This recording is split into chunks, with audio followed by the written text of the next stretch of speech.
Is there a place for humor in the workplace? And what are the implications of using humor on perceptions of status and competence? Here to talk about the research on this topic are Wharton professor Maury Schweitzer and Brad Bitterly, who is a doctoral candidate. Welcome. Thank you. Thank you. So tell me about your research. Our research is on the relationship between humor and status. Humor pervades our daily interactions, yet it's been largely ignored by the prior organizational research. In this work, we look at how it can really significantly shape and influence the way we perceive others. So when we look around, we see some examples of humor going really well, and it causing us to perceive the joke teller as being more confident, competent, and higher in status.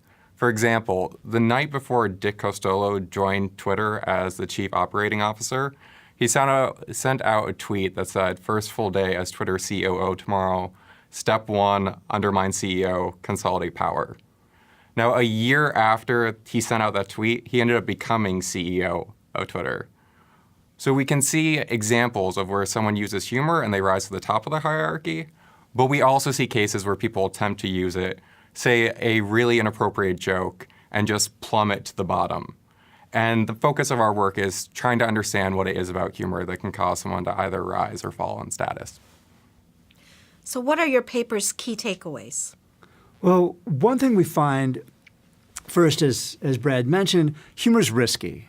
So sometimes humor can signal competence and confidence and increase our status.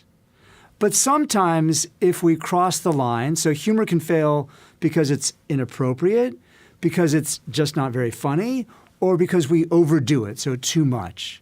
In those cases, we signal low competence, and that harms our status. And in some cases, we've seen actually people get fired because of it. But we find is that whether or not the humor goes well or not, the use of humor, the attempted use, always signals confidence. That is, I'm a confident person, I'm telling a joke. But the competence, how competent I am, really matters. And that's what swings the use of humor from being effective or ineffective. So how does someone get that characteristic of being humorous? Should they go out and take classes, or what should they do?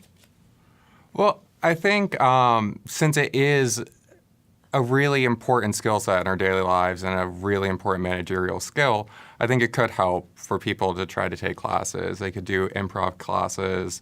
That could get them more familiar, more comfortable with delivering a joke. I think part of the difficulty to begin with is just trying to get that confidence. That way you feel comfortable delivering it, even appropriate jokes. Yeah, I'd say also to add to that, it's also something we can look for in selection. So when we screen people, we might look for somebody that is at least comfortable with humor. Again, we don't want the class clown, but for somebody who's facile with it, it can really be a strategic advantage. So what conclusions, if any, surprised you?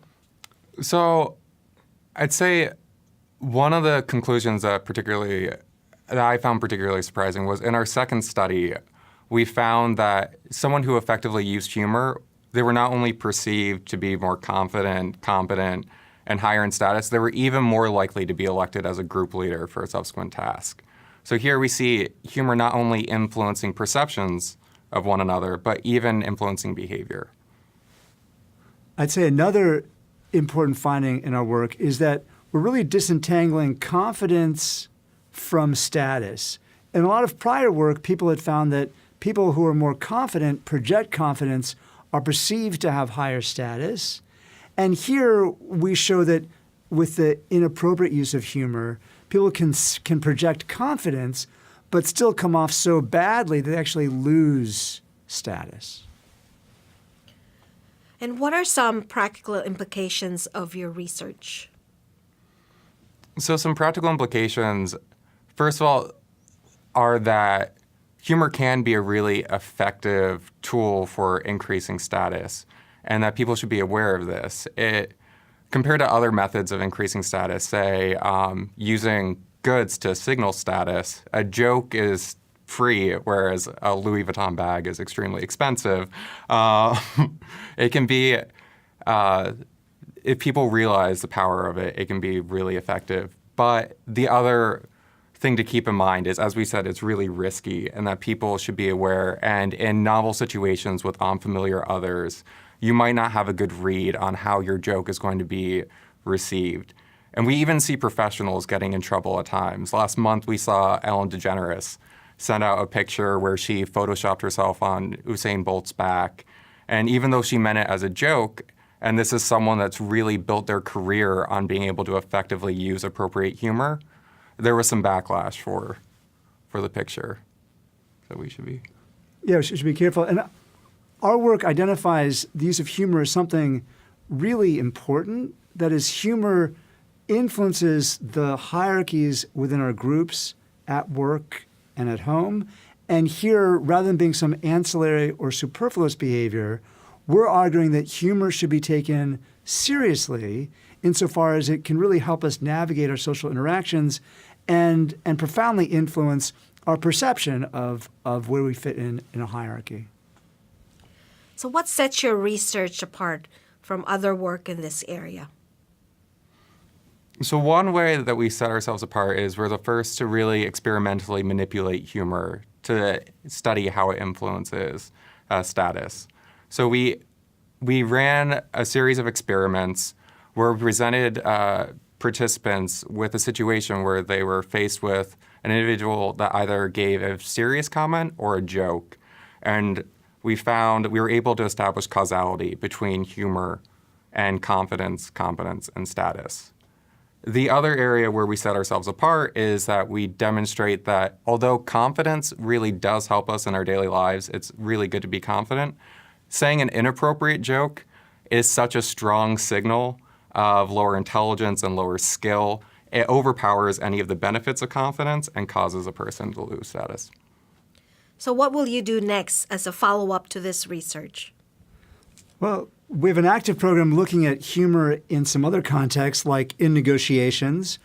We're also interested in how powerful we feel influences our inclination to use humor. So, for example, people who are powerful may be less inhibited in using humor. People who are low in power may feel uncertain about their use of humor.